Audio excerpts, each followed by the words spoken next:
Hi. When I was growing up, I spent a lot of nights at my grandmother's. And the room where I slept was a wooden plaque in the shape of an Indian chief head and had to be cherry or painted in a cherry wood finish. On the plaque was this prayer. I read this at least 1,000 times in my childhood. As I grew and became a teenager, I realized I wanted to embody this. I've always tried to put myself in the shoes of others. My presentation is going to cover reasons we should increase empathy and techniques we may be able to accomplish that.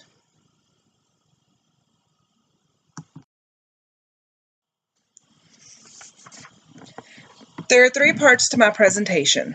First, I want to define what empathy is. Second, I will cover some reasons to increase empathy. And third, I will look at ways to increase empathy.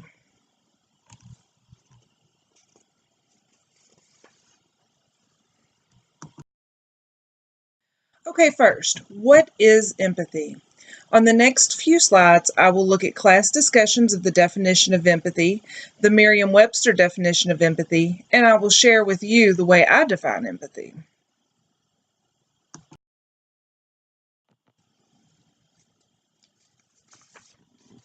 The first article we read was a book chapter that defined 8 different uses of empathy. Batson's 8 definitions. 1. Knowing another person's internal state. They compared this to cognitive empathy. 2. Adopting the posture of an observed other. That is literally sitting the way someone else is sitting. 3. Coming to feel as another person feels. 4. Projecting oneself into another's situation. 5. Imagining how another is thinking and feeling.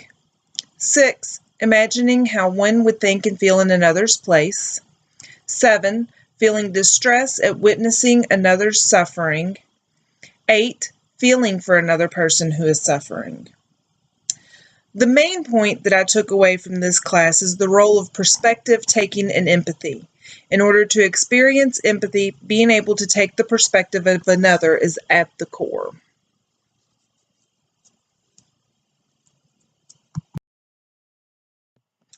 This is the dictionary definition of empathy. The first definition of empathy says infusing a subjective state with another. It uses the word object. In my mind, this is a very visual idea of empathy. I really like that. I am literally imagining 2 objects melting into each other. When thinking about empathy, you really are combining with someone else to really feel about what they feel about something. In the second definition, that's more like what we have discussed in class. They use the word vicariously. I really like that term as well in regards to empathy.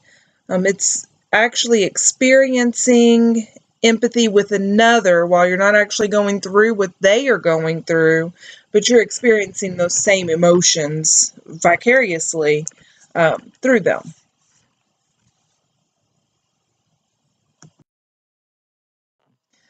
This is the way I described empathy on the most recent assignment that we have. I felt like empathy is the ability to take the perspective of another to understand their emotions and possibly even their actions on a deeper level.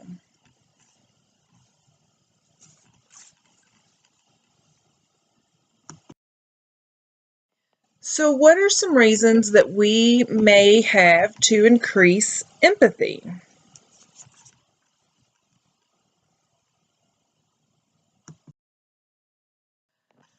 So I started by looking in PsycInfo on reasons to increase empathy, and I must admit that when I saw one of the benefits is stress reduction, that I was surprised. I had not even considered that as a thought, that increasing empathy would reduce stress.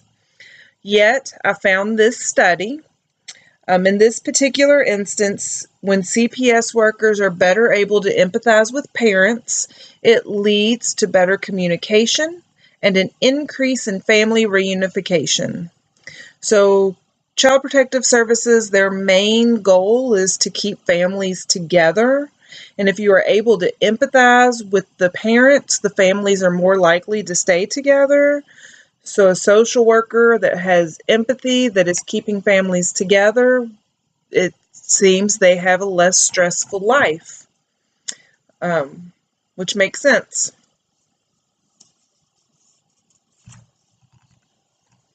So one reason is to prevent stress.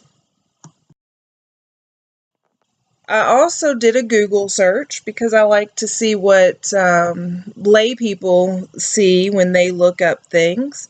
And I found a website that was called yourselfseries.com. The intended audience for this website is teenagers.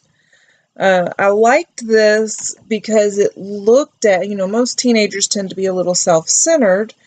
So the entire presentation was looking at how being more empathic would actually benefit you. So the one they listed 4 ways, which are listed here on this slide. The first was happiness. They kind of described happiness as like karma. If you are bringing happiness to someone else, that increases the likelihood that happiness will come to you, kind of in the same sense that karma is described. You look for good karma. The second was inner healing and strength. They describe this more as promoting teamwork, and that helping others also helps us to build our own strength. The third thing they talked about was peace. And it says it brings peace to ourselves because when we're empathic towards others, it allows us to feel good about ourselves. It also brought up the bullies in this particular instance and talked about how bullies don't always feel good about themselves. Sometimes when they're bullying other people, it makes them feel bad about themselves. So therefore, being empathic with someone would actually increase your peace and your happiness. And then 4 was more friends. Obviously, if you're nice to someone or you're empathic towards them, then you have the ability to, more people want to be around you and hang out with you. So this is how teens, I titled the slide, How Teens May View Reasons to Be Empathic.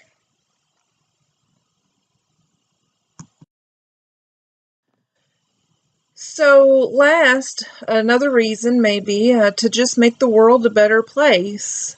As I say here, this is, in my opinion, probably the best reason to increase empathy in our society.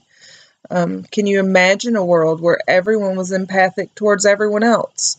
Where everyone took time to truly understand where another person was coming from, to really understand their perspective.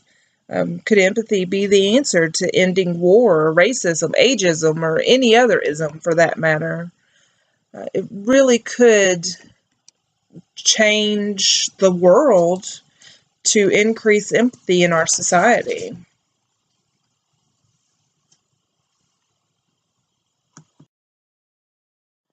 So what are some possible ways we can increase empathy? One of the ways we talked about in class was meditation. In the presidential brief of assignment that we had, one of my suggestions to our president was that all employers should be required to provide a set time or a 30-minute time frame where their employees could meditate. I took that a step further and said they needed to provide a comfortable space as well. And once or twice a week, have a leader that can guide their employees in meditation. I not only showed that meditation may increase empathy, but decrease stress. So if employers were providing a meditation time and space and leader, you're going to have employees who are more satisfied with their jobs. You're going to have employees that are less stressed. They're going to be less likely to get sick and more likely to be satisfied with their jobs. To me, this is a win-win idea. Employers are more likely to retain employees. The employees will be away from the office less due to less medical issues. And likely there will be better politics in the office as well. Coworkers are going to be more empathic towards each other and get along better. I'm actually surprised that this is not already a norm in most offices.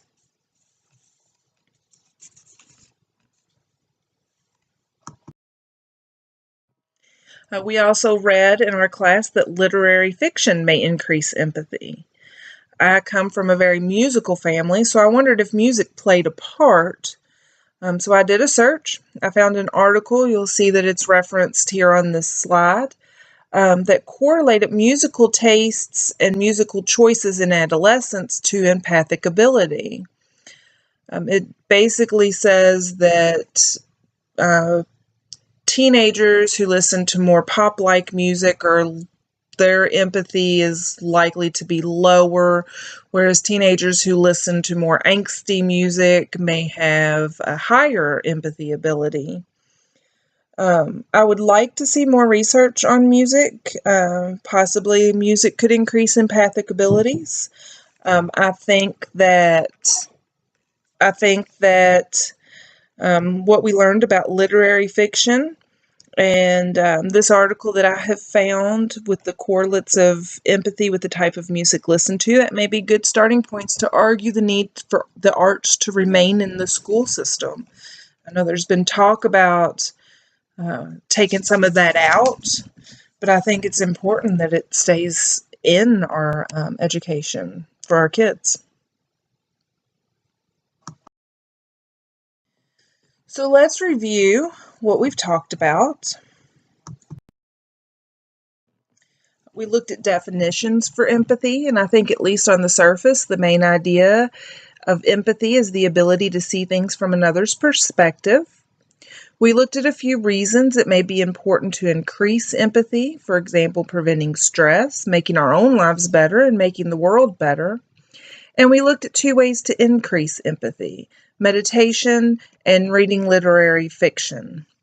I really do hope that empathy becomes more common in our lives and our society.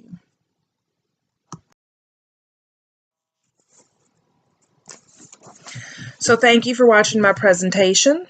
The next 2 slides contain citations if you would like more information on anything that I have talked about.